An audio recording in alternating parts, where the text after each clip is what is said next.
Hello hello hello boys and girls, welcome back to another video. आज के इस video में हम लोग जो रिएक्शन देने वाले हैं वो वीडियो है Saddam Hussein body is vanished somewhere says Iraqi minister Urdu Hindi by हसी टीवी की वीडियो ये होने वाली है। तो देखते हैं ऐसा क्या हुआ इस वीडियो में और रिएक्शन से आगे वीडियो में लाइक कर दो, सब्सक्राइब कर दो, शेयर कर दो, इंस्टाग्राम पर जरूर फॉलो कर लेना। बाकी चलते वीडियो को स्टार्ट करते हैं। अस्सलाम वालेकुम दोस्तों, मेरा नाम है असीम शफकत और आप देख रहे हैं हसी टीवी।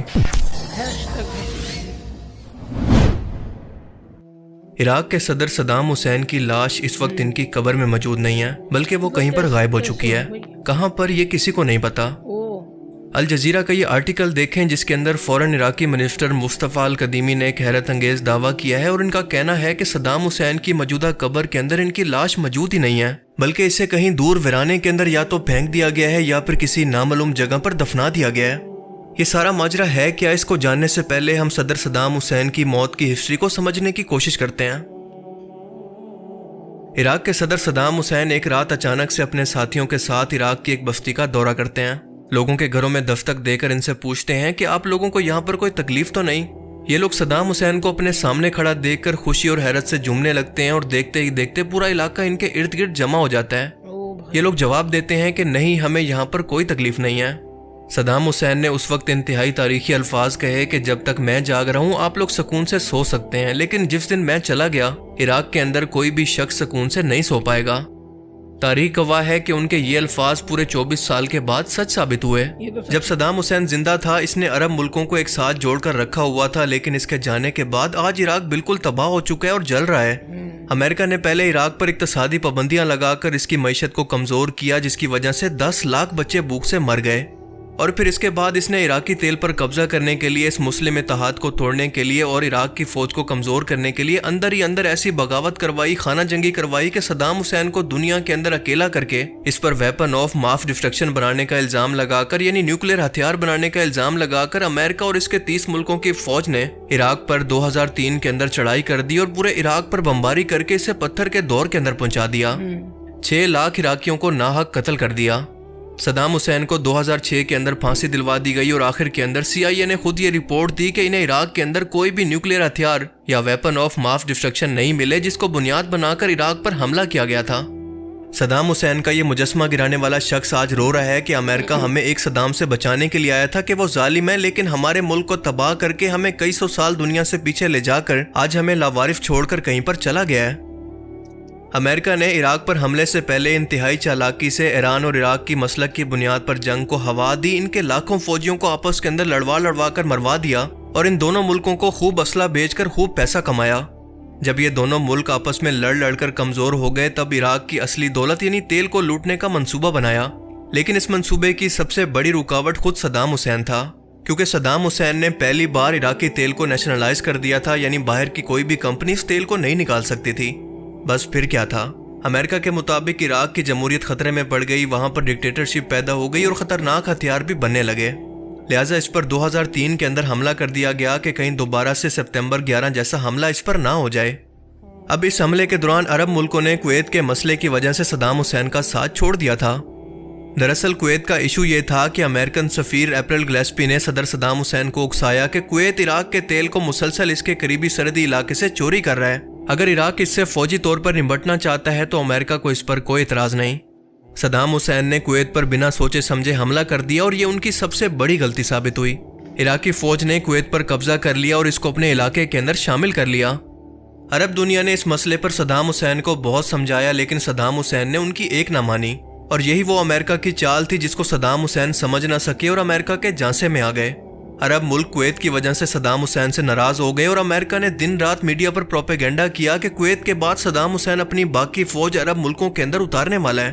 बस फिर क्या था, हर अरब मुल्क ने अपनी सरहद और अपनी फौज अमेरिका को इराक पर हमले के लिए देने का ऐलान कर दिया और ये हमला कर दिया गया।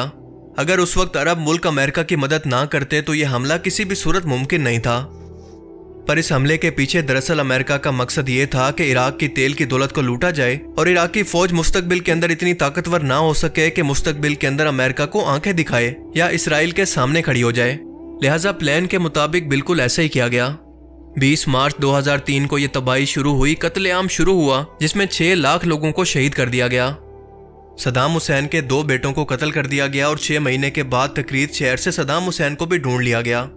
2004 के अंदर बगदाद की अदालत के अंदर इन पर इंसानियत के खिलाफ काम करने, 141 लोगों को कत्ल करने और टॉर्चर करने का इल्जाम लगाकर 5 नवंबर 2006 के अंदर आखिरकार इनको फांसी की सजा दे दी गई।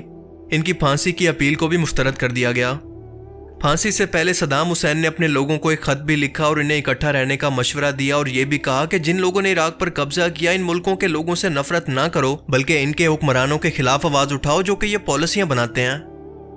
आखिरी खाना सदाम हुसैन ने चावल और चिकन से किया और शहद के अंदर पानी मिलाकर पिया और इनके आखिरी अल्फाज ये थे कि अल्लाह अकबर, उम्मत मुस्लिमा जीत गई और फलस्तीनी असल अरब है। फांसी के बाद सदाम हुसैन को इनके आबाई गांव अल-औजा के अंदर दफन कर दिया गया, लेकिन अब इराक के साबिक मिनिस्टर मुस्तफ़ा अल-कदीमी के मुताबिक सदाम हुसैन की कब्र के अंदर इनकी लाश मौजूद नहीं है, बल्कि इन्हें दफनाने की बजाय इनकी लाश को बगदाद के अंदर कहीं पर फेंक दिया गया था और बाद में इसके कबीले अल-नदा के हवाले कर दिया गया था, जिन्होंने इसे तकरीर शहर के पास ही कहीं पर दफना दिया था। 2012 के अंदर जब इराक के अंदर ISS दाखिल हुई तो इसकी लाश को असल कब्र से निकालकर कहीं और ले जाया गया, लेकिन कहां पर इसका किसी को कुछ नहीं पता।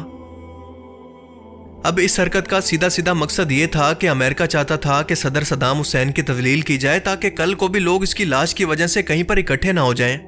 और ये बात इसलिए भी लॉजिकल महसूस होती है कि सदर बुश का इराक पर हमला करना आज तक अमेरिका की तारीख और इसके हुक्मरानों के लिए एक गाली बन चुका है। कहीं पर भी इनका पीछा नहीं छोड़ता, क्योंकि आज दुनिया का मीडिया आज़ाद है, सोशल मीडिया का ज़माना है। लोग आज वो हकायक जानते हैं जो कि 2003 के अंदर नहीं जानते थे, क्योंकि उस टाइम के अंदर अमेरिका और इसराइल ने इंटरनेशनल मीडिया को कंट्रोल किया हुआ था। उन्होंने पूरी दुनिया को और अपनी आवाम को ये नहीं बताया कि ये कत्ले आम था जो कि इराक के बाद शाम, लीबिया, फलस्तीन, अफगानिस्तान, मिस्र और बाकी अरब मुल्कों पर भी इसराइल और अमेरिका मिलकर करते रहे। You killed 1 million people in Iraq.